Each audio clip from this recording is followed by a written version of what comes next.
jẹ́ kí n ju eléyìí sí social media láti kàn ní Splash 106.7 FM tó bá jẹ́ pé lóòótọ́ ló máa ń gbọ́ Ayinla Omowura dáadáa tí kì í ṣe pé bíìtì nìkan ló ń jó sí. Orin tí mo fẹ́ play yìí ẹ bá wa táìpù ẹ bá wa kọ́ síta.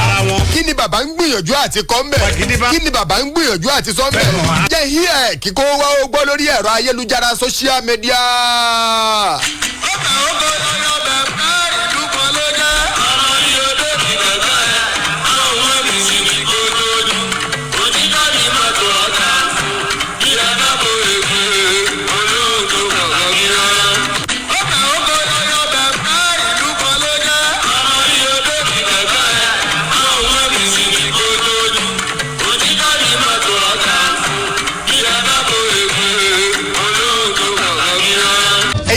Mọ̀ táìpù ẹ̀ síbẹ̀. Orin Haruna Ọ̀ṣọ́lá kan tọkọ ń gbà yẹn pé àgbà ní ìṣeré kún fèwé bọ́mọdé òkú ẹ̀ ó jayé pẹ́ ẹgbẹ́ bọ́mọdé òkú o nílùú Òṣogbo ọlọ́lá ni wọ́n pátápátá ẹ̀rántí yàwó báyà àwọn ayé ṣèrántí changer sáwọn ayé sì mọ̀ pé píìnì kan wà nù changer tó máa ń bàjẹ́ ńgbà yẹn sáwọn ayé morúkọ tí wọ́n ń pe pléètì yìí ṣá torí pé pléètì ni wọ́n máa ń pè é ní làwọn bàbá wa fi máa ń sọ pé ó yá lọ fi àwo sàgálà ìgbàdé gbogbo ayé ìgbà ayé àwọn Haruna Ọ̀ṣọ́lá gbogbo ayé ìgbà àwọn Ayinla Omowura gbogbo ayé ìgbà àwọn Kini Yusuf Ọlátúnjí ajá ń fẹ́yẹ ẹlẹ́jẹ̀rẹ́ o ẹyẹlé yíyọ ẹyẹlé fi kú jèrè tuntun púpàǹpùrùrù pàǹ. ọ̀dọ̀ ní mọ́lọ́kọ́. òun ni mo nà sókè yìí. àǹfààní ẹ̀yìn tẹ́ ẹ̀ bá mọ tí wọ́n ń pè ní àwo. iwájú sọ ń ṣe bí. àwo làwọn bàbá wa máa ń pè ńgbà yẹn. àwọn àwo iná máa ń sábà fi búra wọn nígbà yẹn. Ayinla Omowura bá ti bọ́ sí. ìṣẹ̀lẹ̀ ní orun wọn dé ta o ìyàwó jì ẹlẹ́jọ́ wẹ́wẹ́ mo wí tó. inú a máa bí ìyàwó yẹn lọ burúkú. àwọn àwo tó ti wá pé yẹn inú ẹ̀ náà lẹ ti mọ́ ọgbọ́n orin yẹn. pé ẹni ayé ń pọn pólè ní mọ́tò bí ogún ó lè máa dá kẹ́kẹ́kẹ́ ní. ẹni a sì pẹ́gẹ́ sí nǹkan pẹ̀tẹ́ẹ̀sì ẹni ta ò zero pé yóò lè rò fọ́ Àyìndé Adéyímíká bó bá wọn la Ọlọ́run afẹ́rẹ́ dídín jẹun Àyìndé bàbá lókè máa fi ìyà jagba kọ̀dọ́mọdé ó sì máa tẹ́ kọ́lọ́hún ó fún wa ṣe ẹ ṣàmì majority ti lọ́pọ̀ ènìyàn èmi gbà pé kádàrá lówó adé gétọ̀ aráyé ẹ mọ̀ pé nìkan lọ́lẹ̀ mọ́ kádàrá lówó lọ́lẹ̀ mọ́ kádàrá o aráyé ẹ mọ̀ pé ní aráyé ẹ mọ̀ pé nìkan lọ́lẹ̀ mọ́ kádàrá lówó inú àwọn àwo ìní ọkọ̀ọ̀kan ń ṣe wọ́n sí nígbà yẹn ṣé ẹ bọ̀ bí ń jọ́kan tí mo mú orin kan wá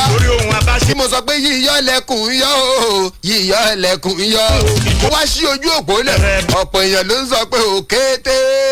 òkété ò fẹ́ gìjà mọ́ yíyọ́ lẹ́kùn yọ́ àwọn èèyàn ti rọ́ọ̀lù bábu wáyà yẹn gidi gan lórí ètò kí n tó sọ fún wa pé yíyọ́ lẹ́kùn yọ́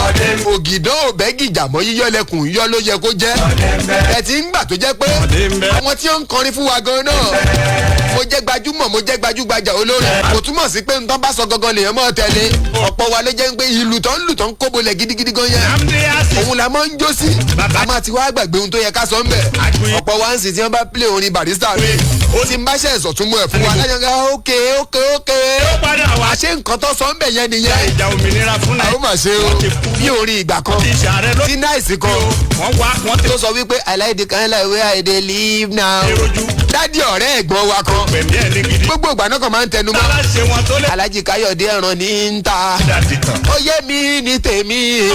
Alhaji Káyọ̀dé ẹ̀ràn ní ń ta níjọ́ kan la wá wà nílé wọn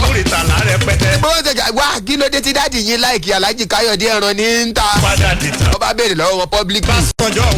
ẹ̀dùn Alhaji gbogbo eléyìí tẹ́ ẹ máa ń sọ yìí kí ni túmọ̀ kíní tẹ́ ẹ máa ń sọ yìí gangan sa àwọn ní òkì máa ń gbọ́ náìsì ni mo láìkí náìsì gan mo wá láìkí apá abẹ̀yẹn nu orin náìsì ẹ tún kọ fún wa ẹ̀jẹ̀ àgbọ̀ mo bá sọ pé ó yé mi ní tèmi Alhaji Káyọ̀dé ẹ̀ràn ní ń ta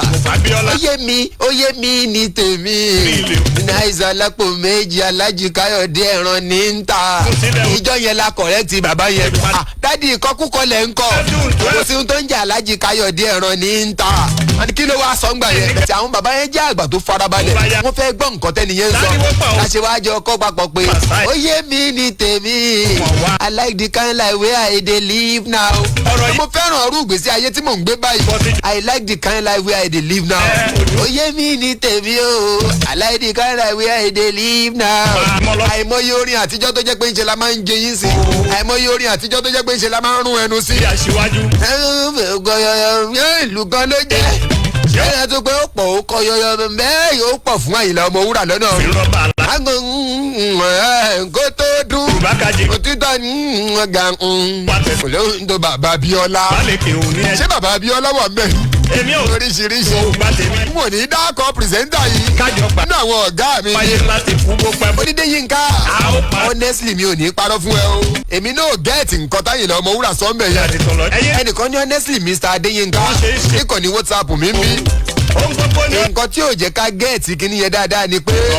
Àyìnlá Omowura náà wọ́n di eyín pọ̀ nígbà tí wọ́n ń kọrin yẹn àwọn kẹ́yìn lẹ́sọ bẹ́ẹ̀ o wọ́n di eyín pọ̀ pẹ́. let assume pé wọ́n lanu dáadáa ni majority wa la máa mọ̀ ó ti parí ngbà yẹn ṣé bẹ́ẹ̀ náà ni ọkọ̀ tí a gbọ́ ilé dáadáa díẹ̀ náà.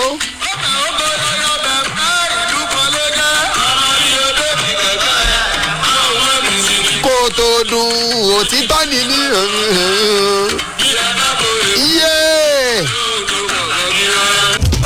gbogbo ẹ̀yin tẹ́ ẹ bá ń sọ pé kódà ó kọ yọyọ kọ́ náà sọ kódà ó kọ yọyọ kọ́ Àyìnlá Omowura sọ o màá mú láìní àkọ́kọ́ yẹn wá mọ́ fill in the gap láìní mẹ́ta tó kù ó fẹ̀ ó kọ yọyọ ó ní bẹ̀m̀bẹ́ ìlú kan ló jẹ́ bẹ̀tí bẹ́ẹ̀ ṣe sọ pé bẹ̀m̀bẹ́ ìlú kan ló jẹ́ ṣé ẹ mọ̀ pé tí nǹkan bá ti wọ ẹsẹ̀ orin kò sára tí wọn ò lè fi dá ó fẹ̀ ó kọ yọyọ bẹ̀m̀bẹ́ ìlú kan ló jẹ́ ìyẹn làkọ́kọ́ ẹ má fi kódà sí mọ́ kódà tán ẹ gbọ́ dáadáa.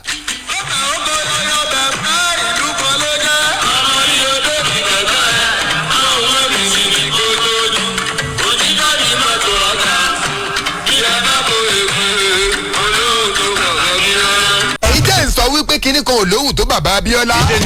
bàbá Abíọ́lá ò sí nù sí nìyẹn rárá o kò sí tó kàn Àyìnlá Omowura pẹ̀lú kinní kan tó bàbá Abíọ́lá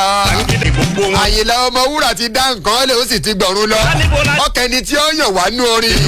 kí lọmọ ìwà lọ yọ wáyé kẹtọ́ wáyé pé ṣe ni mo pílì ẹ̀ lásán ọ̀pọ̀ èèyàn ló mọ̀ mi lẹ́ngbẹ́ sí ọ̀pọ̀ èèyàn ló mọ̀ jó sí ọ̀pọ̀ èèyàn ló mọ̀ flẹ́ńjọ̀ tí ń tá ń flẹ́ńjọ̀ sí ṣáà mọ̀ ń tá ń flẹ́ńjọ̀ sí ṣáà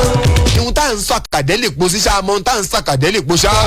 orin tá ń gbọ́ bíìtì ọ̀pọ̀lọpọ̀ wa bíìtì lásán la mọ̀ ń jó sí. láti sọ nǹkan kan báyìí pákélé àti jó lọ àti mọ̀ làágùn wájú àmọ́ làágùn lẹ́yìn kókó ohun tí wọ́n ń sọ gan tá a fi ń làágùn àmọ́ kókó ohun tí wọ́n ń sọ tá a fi ń gbádùn wa gẹ́ẹ̀tì ẹ̀ bí mo ṣe mọ́ sọ fún gbogbo àwa sọ̀rọ̀sọ̀rọ̀ pédépédé pé ìyàtọ̀ tí òrùjú ní bẹ́ẹ̀ nú èdè àtẹ́dé sórí ẹnu tá a fi jẹdé la mọ́ fi pèdè ẹnu tá a fi pèdè la mọ́ fi jẹdé bédé báwọn ní jẹ́ ẹ mọ́ kàn sí gbogbo àwọn pírẹsẹ́ńtà tẹ ẹ bá mọ̀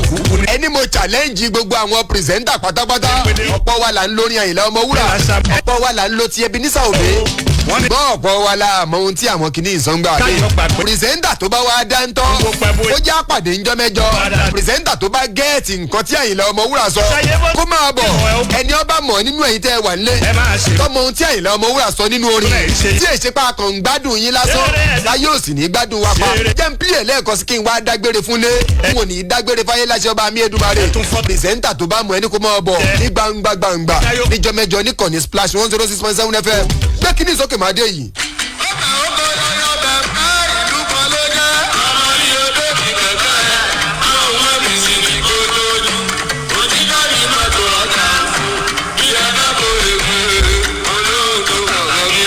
ẹ jẹ́ síbẹ̀ lẹ́ẹ̀kan sí i.